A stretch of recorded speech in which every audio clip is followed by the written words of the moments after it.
Bienvenue dans une histoire extraordinaire qui vous inspirera et approfondira votre compréhension de l'un des leaders religieux les plus influents de notre époque. Aujourd'hui, nous explorons la vie du pape François, un homme qui a transformé l'Église catholique par son humilité, sa compassion et sa vision révolutionnaire. En lisant, remarquez comment de petits moments ont façonné son caractère et comment son approche unique de la foi a touché des millions de personnes à travers le monde. Il ne s'agit pas seulement d'apprendre l'histoire, mais de découvrir comment la simplicité et l'authenticité peuvent changer le monde. Préparez-vous à être ému par ce remarquable parcours d'un homme qui est passé des bidonvilles de Buenos Aires à la plus haute fonction de l'Église catholique. Jorge Mario Bergoglio est né le 17 décembre 1936 à Flores, un quartier ouvrier de Buenos Aires, en Argentine.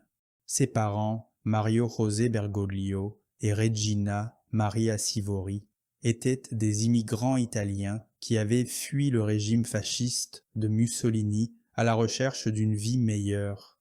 Son père travaillait comme comptable pour les chemins de fer, tandis que sa mère gérait leur modeste foyer.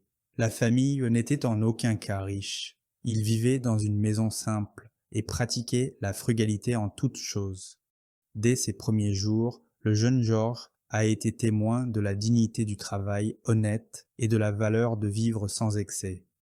Ce que beaucoup de gens ignorent, c'est qu'avant de devenir prêtre, Georges a travaillé comme videur dans une boîte de nuit pour aider à subvenir aux besoins de sa famille.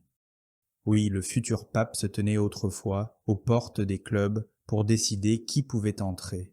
Il a également travaillé comme concierge, balayant les sols et nettoyant des bâtiments. Ses humbles débuts lui ont appris les luttes des travailleurs ordinaires et ont façonné son engagement de toute une vie pour les droits du travail et la dignité.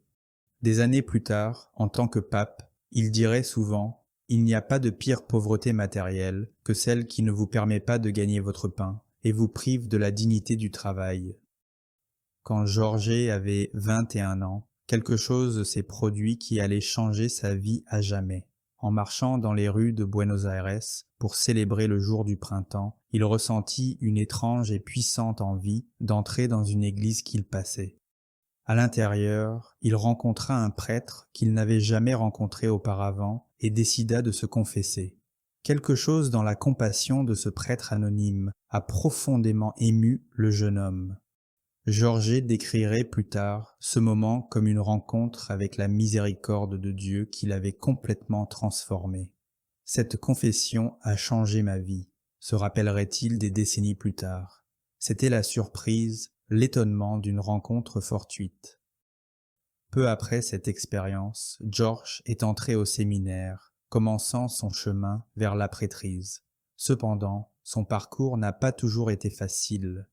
À 21 ans, il a souffert d'une grave infection pulmonaire qui est devenue potentiellement mortelle. Les médecins ont dû retirer une partie de son poumon droit, un problème de santé qui l'affecterait tout au long de sa vie et donnerait à sa voix sa qualité douce distinctive. Pendant sa convalescence, une religieuse avisée nommée Sœur Dolores s'est occupée de lui. « Elle m'a sauvé la vie », dira plus tard François. Elle s'est disputée avec les médecins parce qu'elle savait instinctivement quoi faire. Ce frôlement avec la mort a donné au jeune Jorge une profonde appréciation de la vie et lui a enseigné la résilience face à la souffrance. Jorge a rejoint les jésuites, un ordre religieux intellectuel connu pour leur mission éducative et leur travail pour la justice sociale. Les jésuites ont la réputation d'avoir une formation rigoureuse et l'éducation de Jorge a pris des années. Il a étudié les sciences humaines, enseigné la littérature et la psychologie, obtenu des diplômes en philosophie et en théologie et est finalement devenu professeur. Ses camarades se souvenaient de lui comme intensément concentré, quelque peu sérieux, mais avec des éclairs d'humour inattendus. Un camarade de classe se rappelait comment Jorge apportait du maté, un thé traditionnel argentin, à partager pendant les sessions d'études, créant des moments de communauté au milieu du travail académique exigeant. En 1969, à l'âge de 32 ans, Georges a été ordonné prêtre. Plutôt que de chercher des affectations prestigieuses, il a demandé à travailler avec les pauvres. Ses supérieurs ont reconnu ses capacités de leadership cependant, et en 1973, il a été nommé supérieur provincial des Jésuites en Argentine, la plus jeune personne à avoir jamais occupé ce poste. Il n'avait que 36 ans, dirigeant des centaines de prêtres pendant l'une des périodes les plus sombres de l'Argentine.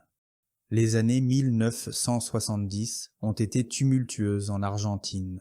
Une dictature militaire a pris le pouvoir en 1976, commençant ce qui est devenu connu sous le nom de guerre sale. Pendant cette période brutale, on estime que 30 000 personnes ont disparu, kidnappées, torturées et tuées par les forces gouvernementales. En tant que leader jésuite, le père Bergoglio a fait face à des choix impossibles. Beaucoup s'attendaient à ce que l'Église dénonce publiquement le régime, mais une opposition ouverte signifiait souvent la mort. Bien que certains aient critiqué son silence public pendant cette période, en coulisses, le père Bergoglio travaillait secrètement pour sauver des vies. Il a caché des personnes ciblées dans sa résidence jésuite, organisé un passage sûr hors du pays pour d'autres et est personnellement intervenu auprès des officiers militaires pour obtenir la libération de prêtres détenus. Un jésuite, Franz Jalix, a confirmé plus tard que Bergoglio l'avait aidé, lui et un autre prêtre, à se cacher des militaires.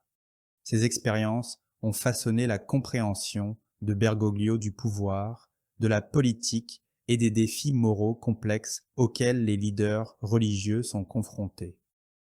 Ce qui est fascinant chez Jorge Bergoglio, c'est comment il a évolué à travers différents rôles de leadership.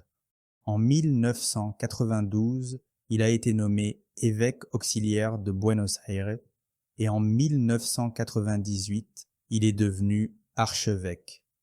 En 2001, le pape Jean-Paul II l'a fait cardinal. Pourtant, malgré ses titres prestigieux, Bergoglio a maintenu des habitudes remarquablement simples.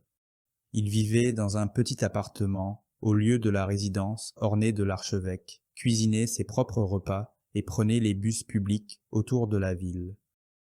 Les habitants de Buenos Aires ont d'innombrables histoires sur leur archevêque inhabituel. Les chauffeurs de bus se souviennent de lui debout tranquillement parmi les autres passagers. Les commerçants se rappellent qu'il achetait son propre journal, et les résidents des quartiers les plus pauvres de la ville, les villas miseria ou bidonvilles, se souviennent de lui arrivant sans fanfare pour célébrer la messe dans des chapelles improvisées. Il se salissait les mains, s'asseyant avec des toxicomanes, lavant les pieds des patients atteints du sida et bénissant les enfants que la société avait oubliés. Un moment révélateur est survenu lors d'une crise économique dévastatrice en Argentine en 2001 à 2002, lorsque près de la moitié du pays est tombé dans la pauvreté du jour au lendemain. Alors que les politiciens et les élites protégeaient leurs richesses, le cardinal Bergoglio a vendu les propriétés précieuses de l'archidiocèse pour financer des soupes populaires et des programmes d'aide. Il a critiqué publiquement les fonctionnaires corrompus, disant « Au lieu d'investir dans les pauvres, ils mettent leur argent dans des paradis fiscaux. » Pour ce courage, il a reçu des menaces de mort, mais il n'a jamais cessé de défendre les vulnérables. En février 2013, le pape Benoît XVI a choqué le monde en annonçant sa démission, la première démission papale en près de 600 ans. Des cardinaux du monde entier se sont réunis à Rome pour un conclave afin d'élire un nouveau pape. À 76 ans, le cardinal Bergoglio n'était pas considéré comme un favori. Beaucoup pensaient qu'il était trop âgé, trop modéré ou trop éloigné des centres européens du pouvoir. À l'intérieur de la chapelle Sixtine, où les cardinaux votent en secret, quelque chose d'inattendu s'est produit. Avant le vote, Bergoglio a prononcé un discours bref mais puissant, mettant en garde contre une église autoréférentielle qui croit en elle-même, plutôt que de servir les autres. Ce message simple a profondément résonné. Ses collègues cardinaux ont décrit plus tard un sentiment palpable de l'Esprit Saint à l'œuvre alors que les votes se déplaçaient vers le cardinal argentin. Le 13 mars 2013, une fumée blanche s'est élevée de la cheminée de la chapelle Sixtine, signalant qu'un pape avait été élu. Lorsque le cardinal Jean-Louis Torrent a annoncé « Nous avons un pape » et proclamé Franciscum comme le nom choisi par le nouveau pontife, la confusion a momentanément parcouru la foule. Aucun pape n'avait jamais pris le nom de François auparavant. Quelques instants plus tard, lorsque le nouveau pape François est apparu sur le balcon de la basilique Saint-Pierre, il a fait quelque chose sans précédent. Au lieu de bénir immédiatement la foule, il a demandé aux fidèles de prier pour lui d'abord. Il a incliné la tête en silence pendant que des milliers de personnes priaient. Ce simple geste d'humilité a stupéfait le monde et signalé que son pontificat serait différent de tous les autres. Les surprises ont continué. Ce soir-là, le pape François a refusé la limousine papale et est plutôt retourné à son hôtel dans le bus avec les autres cardinaux. Il s'est présenté à la réception de l'hôtel pour payer sa propre facture, a appelé son kiosque à journaux à Buenos Aires pour annuler son abonnement et a porté de simples vêtements blancs sans les accessoires ornés traditionnels pour les papes. De petits moments, mais des symboles puissants. Peut-être le plus choquant, pour les initiés du Vatican, le pape François a décidé de ne pas vivre dans le luxueux palais apostolique où les papes avaient résidé pendant des siècles.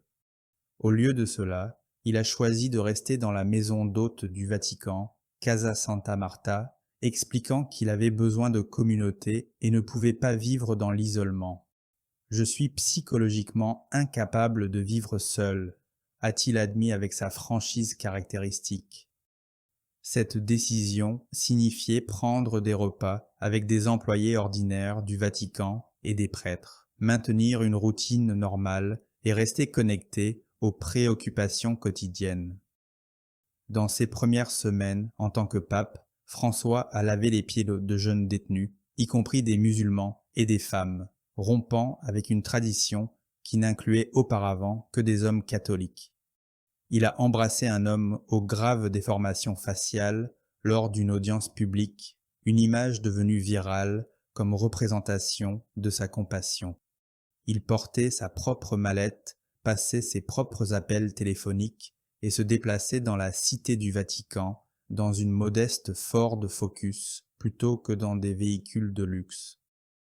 Ce n'était pas de simples coups publicitaires, il reflétait une conviction profonde que l'Église devait revenir à ses racines de simplicité et de service. « Comme j'aimerais une Église pauvre et pour les pauvres », a-t-il déclaré dans un discours précoce. Ce n'était pas seulement de la rhétorique, c'était une déclaration de mission. Son approche envers les catholiques divorcés, son ouverture à discuter du célibat sacerdotal et sa célèbre phrase « Qui suis-je pour juger ?»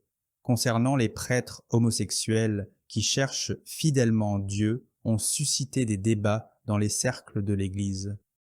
Les traditionalistes craignaient qu'il ne sape la doctrine, tandis que les progressistes souhaitaient souvent qu'il aille plus loin dans les réformes.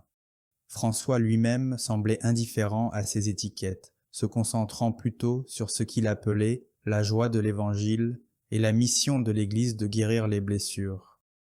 Ce que beaucoup trouvaient le plus inspirant chez le pape François était sa capacité à communiquer des idées profondes dans un langage simple. Plutôt que des concepts théologiques abstraits, il parlait en métaphores vivantes et en histoire. Il a décrit l'Église comme un hôpital de campagne après la bataille, mettant l'accent sur la guérison plutôt que sur le jugement. Il a mis en garde contre les chrétiens au visage aigri qui vivent comme s'ils étaient en carême perpétuel.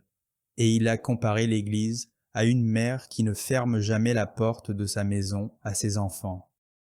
Ses voyages en tant que pape ont renforcé cet engagement, avec des visites dans des prisons, des camps de réfugiés, des zones de guerre et des bidonvilles.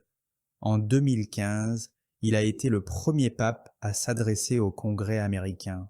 Au lieu de se concentrer sur des questions politiquement clivantes, il a parlé de 4 Américains remarquables: Abraham Lincoln, Martin Luther King Jr., Dorothy Day et Thomas Merton, utilisant leur vie pour illustrer les principes de liberté, d'égalité, de justice sociale et de dialogue spirituel. Ce qui était peut-être le plus révélateur du caractère de François était son sens de l'humour et son absence d'importance personnelle. On l'a vu faire des blagues sur les belles-mères, porter un nez de clown rouge pour des œuvres caritatives pour enfants et prendre des selfies avec de jeunes pèlerins. Quand on lui a demandé comment il gérait sa célébrité mondiale et son influence, il a répondu en n'y pensant pas. Cette capacité à garder une perspective au milieu de responsabilités extraordinaires l'a rendu cher à des millions de personnes, catholiques et non catholiques. Ce qui a rendu l'histoire du pape François si convaincante n'était pas seulement ses accomplissements, mais son essence même, un homme de contradiction à l'aise avec la complexité. Intellectuellement brillant, il valorisait pourtant la simplicité. Fidèle aux traditions catholiques, il abordait les questions difficiles avec nuance. Occupant l'une des positions les plus élevées au monde, il s'identifiait néanmoins aux marginalisés. Cette authenticité, sa capacité à être pleinement humain tout en poursuivant le divin, a rendu son histoire profondément résonante auprès de millions de personnes. Si vous avez appris quelque chose de nouveau aujourd'hui, n'oubliez pas d'aimer cette vidéo, de partager vos pensées dans les commentaires et de vous abonner à la chaîne.